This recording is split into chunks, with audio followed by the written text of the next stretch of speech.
shown the sort of imagination that both the German government and successive Irish governments distinctly lack when it comes to dealing with the housing crisis. Fed up, sick with the lack of tenants' rights and completely extortionate rents, the people of Berlin, driven by a campaign from below, have made exactly the right call, which is to expropriate the big corporate landlords, the big investment funds, and to take into public ownership the big portfolios of residential apartment property and housing property in order to deliver controlled rents. That is a measure we should be taking here, Taoiseach. We were alone in saying that pinning rent increases, for example, to the CPI would not be good enough and that we need actual rent controls. And the people of Berlin are saying we need rent controls, to the extent the state should actually take control. So why don't we follow the lead that people in Berlin have given in a referendum? Deputy Palmer. Just generally on rents, which covers a number of questions. Again, on the rent freeze, look, government has been advised in the strongest possible manner that it's unconstitutional to do a 3-year rent freeze. Now, I remember before when opposition put forward a commercial rent freeze, you remember that years ago before an election. Subsequently, when people got in, they couldn't do it because they were told it was unconstitutional. That was a different government to this government. So it's easy to say in opposition, but what we're being told is it's not possible. I think the Minister is very committed, to, however, to getting rents, to controlling rent price increases. And you know, there was the outgoing situation in July when pressure zones until the end of 24 they were extended, prohibit any rent increase in RPZ from exceeding general inflation as recorded by the Harmonised Index of Consumer Prices.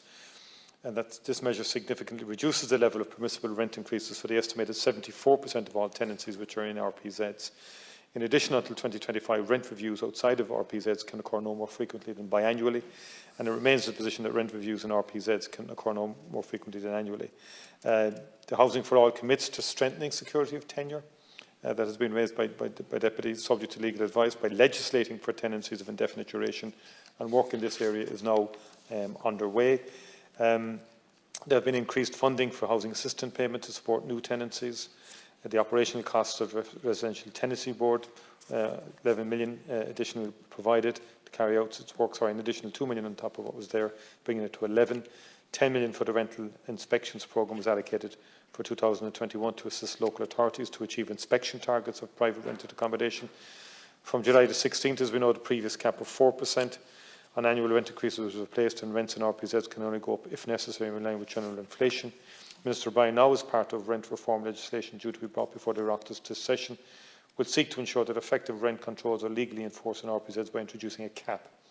Rent in RPZs will only go up if necessary in line with the general inflation as recorded in the Harmonised Index of Consumer Prices to a maximum cap which is yet to be determined. So in essence, we want to do everything we possibly can to keep rents down to the lowest possible level.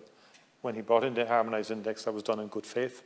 Obviously, international commodity prices have gone through the roof, and there's a general global inflation drive, which now means that has to be reviewed to see can we get a realistic cap to keep the levels of rent increases down, because they are very high in cities, too high for people. That's something, but ultimately it's supply.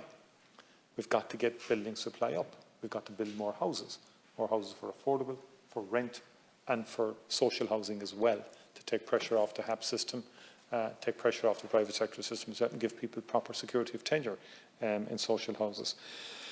And progress has been made this year, notwithstanding the lockdown. The sector is coming back strong in terms of commencements and so forth, but we'll wait and see in terms of the end of the year to get the figures in respect of that.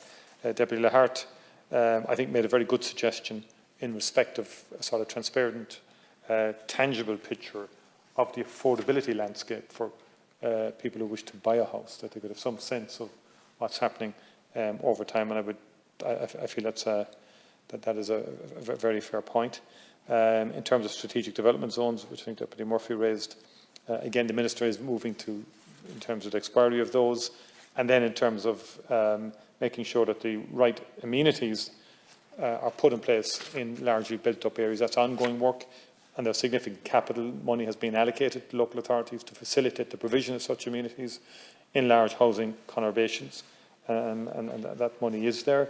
In terms of the whole O'Connell Street, Hammerson development, it's going on for decades. It's at the moment it's terrible in terms of the dereliction that is there. The government moved to secure by buying the national monument. There's always a balance to be struck in these situations. I have no interest really in going back another 10, 20 years. I do really think we need to transform O'Connell Street and to make it a modern, thriving street in a modern city like Dublin, and give opportunities for people, whilst also bringing in, as part of that, and bringing really to the fore something which has never really happened, is the incredible heritage that the 1916 site represents. And I think there's opportunities now, but if we keep putting it on the long finger, and I regret to say this, Deputy, but I get the sense there's huge politics in this. I just get the terrible sense that here's another campaign now to undermine because there's a lot of people who are involved in this. I didn't. It's not. I'm not paranoid at all about it, through the chair.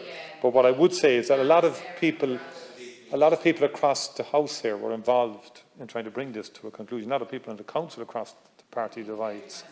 But yeah, to bring this to where it's at now, if we go back again, there's no guarantee it could take another 10 to 15 years, and that is a realistic perspective on it, I'd have to say. Could I just say that the key issue in terms of the rebuilding home loan, it is provided for. I understood, and I'll come back to the Deputy, in terms of someone who's divorced or separated, that they would have access to the rebuilding home loan, and they should have access to it. Deputy McAuliffe raised a key issue on the Metro. I think our Minister Eamon Ryan was misinterpreted. He was trying to give a realistic timeline as to what will happen with the Metro, given what we know about big infrastructural projects in terms of planning and CPOs and all the rest of it. But there is a commitment to doing it.